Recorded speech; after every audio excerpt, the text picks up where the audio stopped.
Hello there, in today's video we are out and about again and I'm going to give you a few tips and tricks that you can use to be good at landscape photography, particularly if, like me, you are feeling rusty.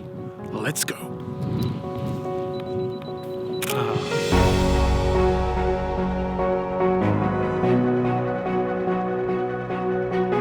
Before we get going today though, this video is sponsored by Squarespace. If you need a domain name, a website or an online store, then make your next move with Squarespace. Right, so let's put this video in a little bit of context. Here in the UK, we have been on full lockdown since December. I was out pretty much here the other day on a job for a client, and I was overcome with the feeling that I had completely lost my edge. The whole day I felt like I was failing and I was mucking up the pictures and it was just all felt like it was going wrong. I completed the day, I was lucky enough to have good weather, and then I got home and then the next morning after I'd had a good sleep, realised actually that the photos that I'd captured were actually pretty good. And then I was kind of cross with myself for feeling like I had done on the day. It made me realise that there are just a few things that I fell back on, things that I've practiced many times. So I thought I would share them with you today and almost just get back to basics, because we've been on lockdown. Many of us haven't been able to go out at all. This video is also really just an excuse for me to come out and take some photos and share that experience with you. So, here we go. It's just so nice to be out.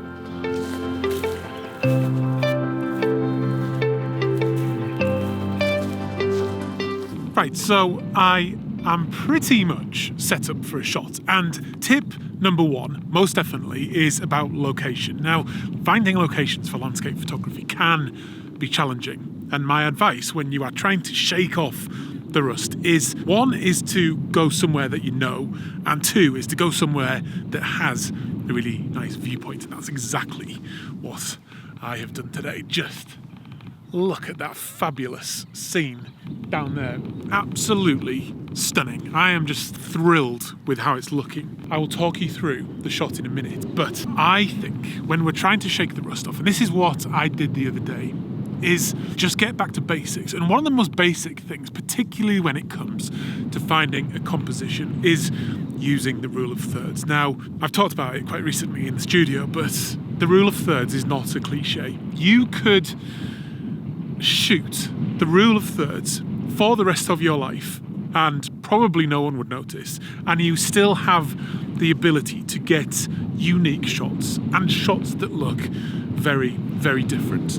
The attitude towards the rule of thirds is a bit silly sometimes, and we need to just forget it. We're not worried about what anyone else thinks. And anyway, it's not cliche. It might be better if we maybe see it as a guideline rather than a rule. But how do we actually use it? Sometimes that doesn't necessarily get talked about. I talk about it at much more length in the masterclass, which you can get a 7-day free trial of if you join the Raw Room. I'll put links down below, and it's kind of a much bigger extension of what we're talking about today. But if I bring the video up on the camera so I can show you what I'm talking about. Composing a shot at a viewpoint like this, when you first begin photography, or if you're just getting back into it after a break, often the inclination is just to put the horizon line right down the center of the image. We don't want to do that, particularly in this case. So here I am at about 24 millimeters, and that's allowing me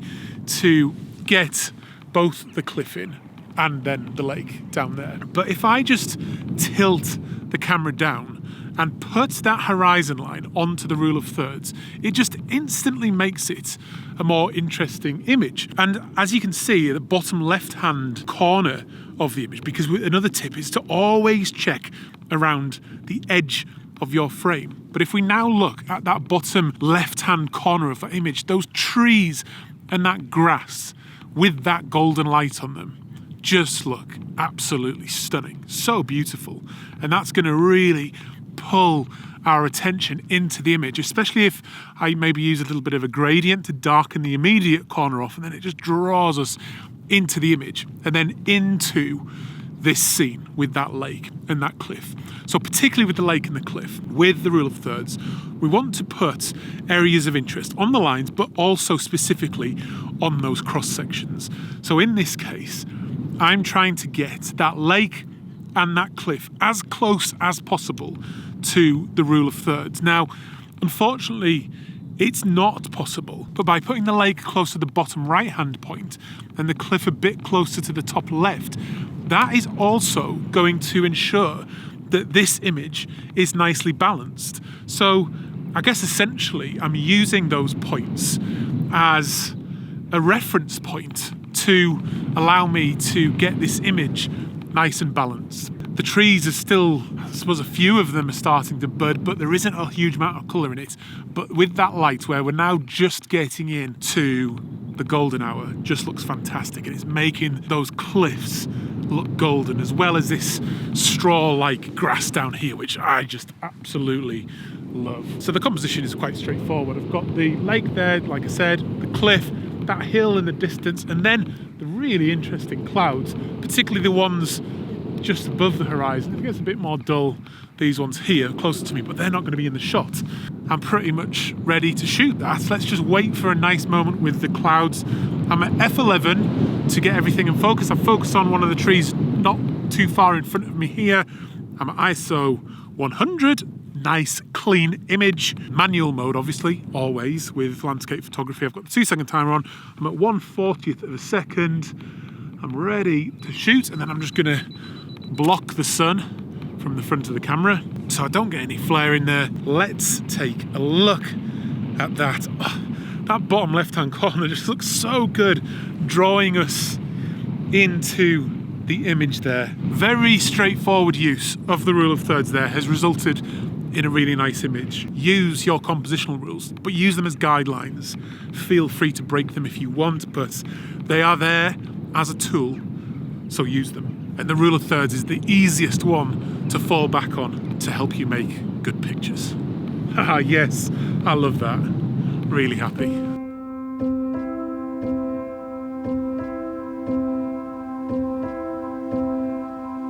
So I'm just waiting for the sunset now, but as you know, this video is sponsored by Squarespace. Now, if you are a discerning photographer, you are going to need a website at some point, and I don't think there's any better place for a photographer to make their website than on Squarespace, because if you're like me, you have very little time, you're juggling life, and Squarespace just makes it so easy to quickly and easily get a website going with virtually no technical knowledge. Once you've put your pictures and a bit of your writing on there, it's going to look totally unique to you using one of their beautiful templates. And if you want to, you can then upgrade it to an online store to start selling your prints. My website has been based on Squarespace for a very long time, even before they sponsored me, just because I think they are the best. So go to squarespace.com to start your free trial today, and then use the offer code FIRSTMAN to get 10% off your first purchase.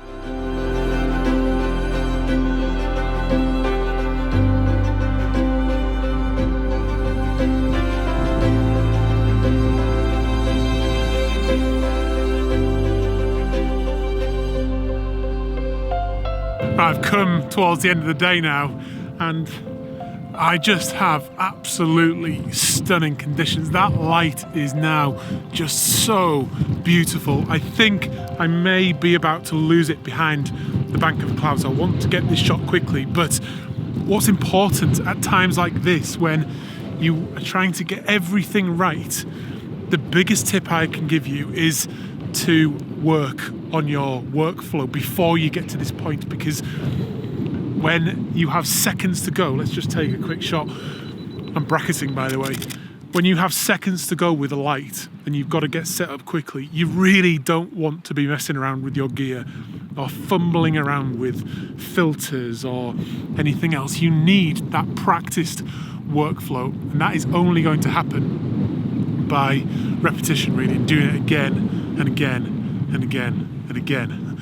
Moments like this don't happen all the time, so when it does, you just want to be there and ready. Even just things like setting up your tripod and making sure you have your polarizer in the right place if you're using one. You get your camera on the tripod right, you use the right lens, you do the focal length, you get the focusing right, you don't forget to leave it in manual focus like I nearly just did.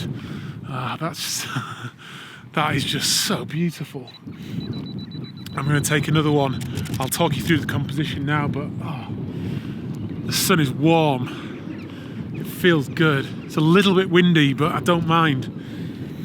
But let's talk you through this composition. It is very, very wide. I'm at 16 millimeters, and the reason for that is because I'm kind of on this cliff edge, and I want to get some of this grass in the foreground, which I think just looks fantastic with that golden light on it.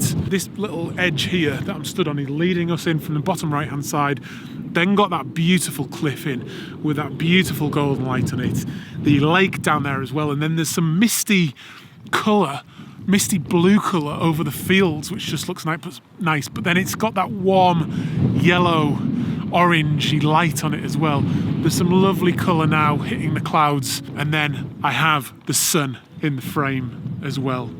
And for that, let's just do it again. I'm going to use the thumb technique. So I do it once, and then I do it again.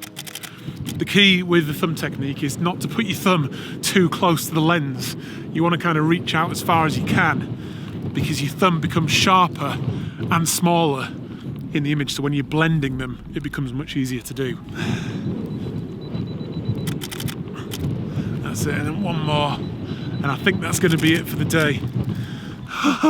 What a day. This has been fantastic. It's been so nice to be able to get out again, and from tomorrow everyone can get out and about again and do some landscape photography, which is why I wanted to make this video for you.